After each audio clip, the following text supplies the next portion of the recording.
Yo,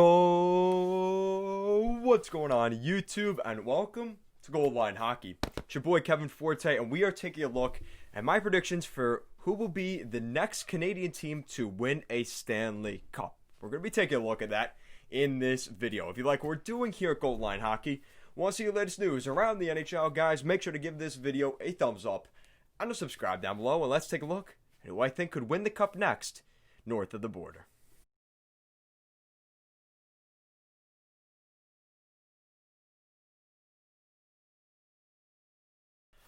Alright, so before we get too far into this video, guys, I want to give a quick plug to our Instagram and Twitter at goalline_hockey. Links will be in the description down below, as well as playing throughout this video.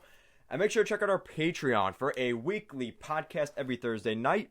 We take a look at the latest news around the league, answer your guys' questions from the YouTube comment section, as well as other things. So make sure to check us out there. Alright, so we're heading north of the border today. I'm taking a look at our Canadian friends from here in the United States, as we are looking at who I think in this new Canada division realignment, I think it's going to make it more difficult for Canada to win a Stanley Cup. But that's besides the point, that, and especially in a season like this, a fallacy like that is not of the most importance.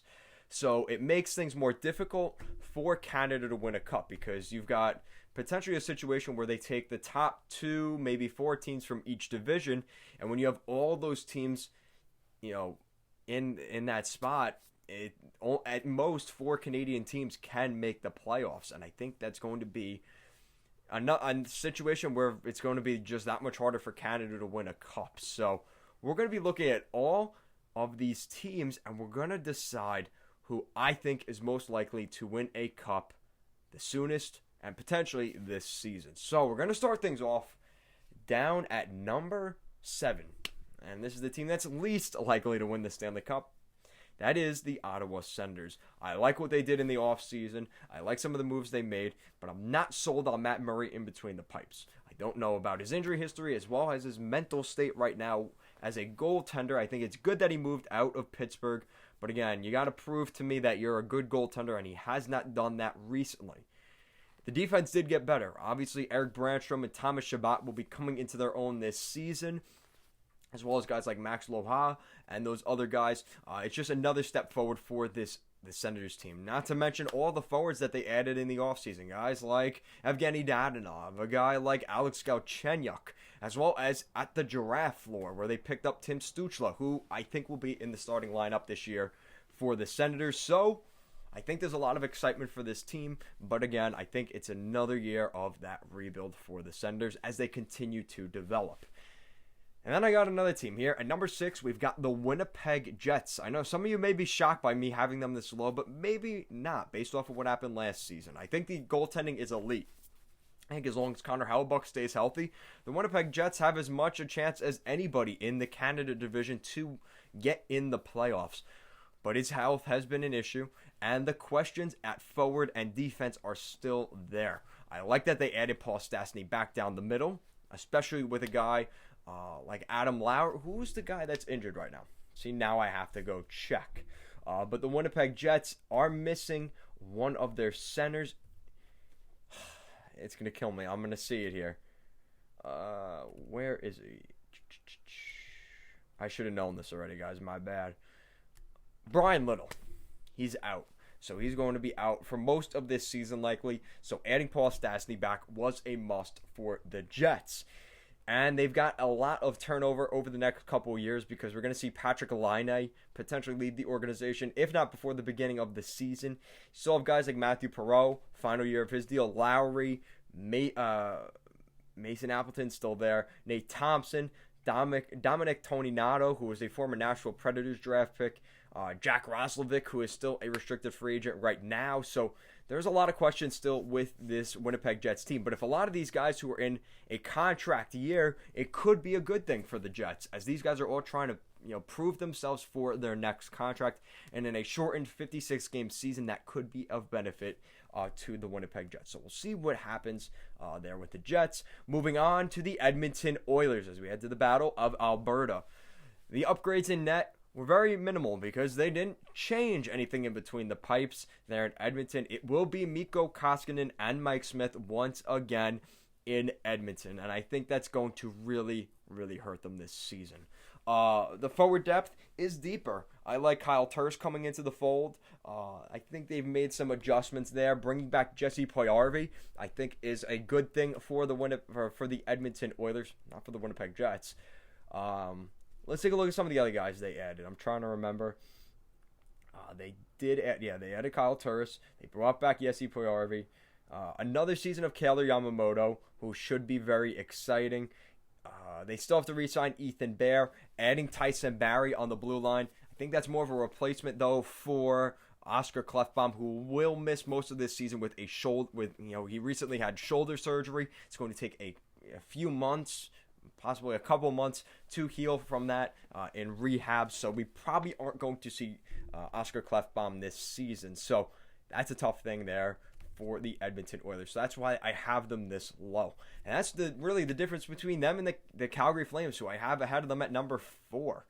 The Calgary Flames, they got Jacob Markstrom from the Vancouver Canucks. Enough said. That's an upgrade for them. And as long as Jacob Markstrom can stay healthy, he missed the end of the playoffs this postseason with the Vancouver Canucks because of an injury. And it's becoming a theme now with Jacob Markstrom. But as long as he stays healthy, I think the Calgary Flames have as good a shot as anybody, once again, in this Canada division. The defense did get a lot younger. Maybe not weaker, but younger. And I think we're going to see the development of guys like Chillington, Rasmus Anderson. I think that's a good thing for the Calgary Flames. And hopefully Noah Hannafin. Where has he been? So hopefully he develops. We've been hearing rumors that Noah Hannafin could potentially get traded as well. So hopefully things work out for the Calgary Flames. They've got the same forward core, which is still very good. And that's why I have them potentially making the playoffs this year. At number 3, we've got the Montreal Canadiens. The Montreal Canadiens, I think, benefit from this Canada division realignment, as they are a bubble playoff team in the Atlantic division. But in this division, I think they get in for sure, as long as those top 4 teams make the playoffs. The forwards are overall better, adding guys like Tyler Toffoli into the mix. See, this is what happens. I always draw a blank right when I get into the video. But let's take a look real quick. Not too hard. Yeah, so like I said, a guy like Tyler Toffoli coming in. Josh Anderson, who they traded for Max Domi, so more of a replacement in that regard. Hopefully the emergence of Jesperi Kotkaniemi, as well as Nick Suzuki, who Suzuki had a great playoff run last year. Obviously Alexander Romanov, who some of you were making fun of me for calling him Romanov or Romanov, whatever it is. He will be in the lineup on the blue line at 20 years old, so very exciting there for the Montreal Canadiens. Obviously, the emergence of Victor Mete as well, I think, is just a good thing for the Montreal Canadiens, and I think they get in the postseason. Guys, moving up to number 2 is that nasty team in Toronto, at the mecca of hockey, the Toronto Maple Leafs. I think they benefit the most, even more so than the Montreal Canadiens in this new playoff format. I think that they, in my opinion, were a bubble playoff team like the Montreal Canadiens in that Atlantic division. But now, in this Canadian division, I think for sure they get at least in the top 2. And I think that's really where we're going to see the Maple Leafs sit. They may even be at the top of this division, depending on how things go. With the number 1 team, who is still developing and very young, I think the Maple Leafs could potentially win this Canada division in 2021. You look at some of the guys they added in the offseason. Really not much. It's just more the young guys getting more minutes, and losing guys like Kasperi Kapanen, Andreas Janssen in their forward depth definitely takes a hit. They added Wayne Simmons just to add a little power up front. Jimmy Vesey, former first round pick of the Nashville Predators, went to the New York Rangers. Obviously things didn't work out there, didn't work out in Buffalo. Maybe he works things out closer to home in Toronto. Nick Robertson, very young, talented forward. The Toronto Maple Leafs are expecting a lot out of him, and I think they're expecting him to be into that top 9 moving forward for the Toronto Maple Leafs. Joe Thornton, at 41 years old, still plugging away. He will be on this roster as well. And another name I've heard of up front, Travis Boyd, who was with the Hershey Bears for a couple of seasons. He was a leader in that room. He's a good depth player for the Maple Leafs, but again, more of a depth player, a scratch pad player. Definitely not a huge player in that regard, but I think a serviceable player for the Maple Leafs. Looking at the blue line, looks considerably different, as you've got Jake Muzzin, Morgan Riley, Justin Hall, and Travis Dermott, and then a ton of differences. TJ Brody coming over from the Calgary Flames, Zach Bogosian, who is coming over from a team in Tampa Bay that was pretty solid. Mikko Lehtinen and Rasmus Sandin are going to be the youngsters this season for the Toronto Maple Leafs on the blue line. Hopefully the future of that Leafs blue line. The blue line definitely got better for the Maple Leafs, and I think that's something that obviously Kyle Dubas saw was a must. And we look in between the pipes. Freddie Anderson, the final year of his $5 million contract he signed back when Lou Lamoriello was trading for him and acquired him from the Anaheim Ducks. That's the final year of his contract here this year. So we'll likely see him hit free agency because I don't think the Leafs will have enough cap space to keep Freddie Anderson. And Jack Campbell as well behind him. So and that's turned out to be pretty solid. So we're in a spot now where do we see, this team get in the postseason? I think they do. I really don't see how they don't in this Canada division. And the only team that I think could compete as that top team with them is on the other side of Canada. More west than Alberta, all the way in British Columbia. I think the Vancouver Canucks are a legit team this year. I think the Vancouver Canucks are going to continue what they did last season.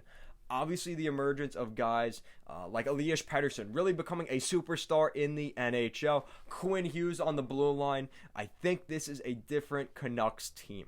And as we see some of the young guys like Jake Virtanen, who's taken a while to develop, continue to develop, Adam Gaudette, Zach McEwen, these are guys that we're going to start seeing more from. Jack Rathbone as well. I think this is an exciting team to watch moving forward. And obviously the goaltending prospects moving forward. I think it's just a lot of excitement with Braden Holtby and Thatcher Demko as your goaltending tandem. I think that's a pretty solid tandem for the Canucks. Jim Benning did a good job with that. So, guys, who do you think will win this Canada division? More than likely, though, who do you think will win this Stanley Cup first out of all these Canadian teams? Let me know your thoughts in the comment section down below. And if you like what we're doing here at Goal Line Hockey, want to see the latest news around the NHL and more prediction videos just like this one, make sure to give this video a thumbs up and to subscribe down below. Thank you so much for watching, and have a great day.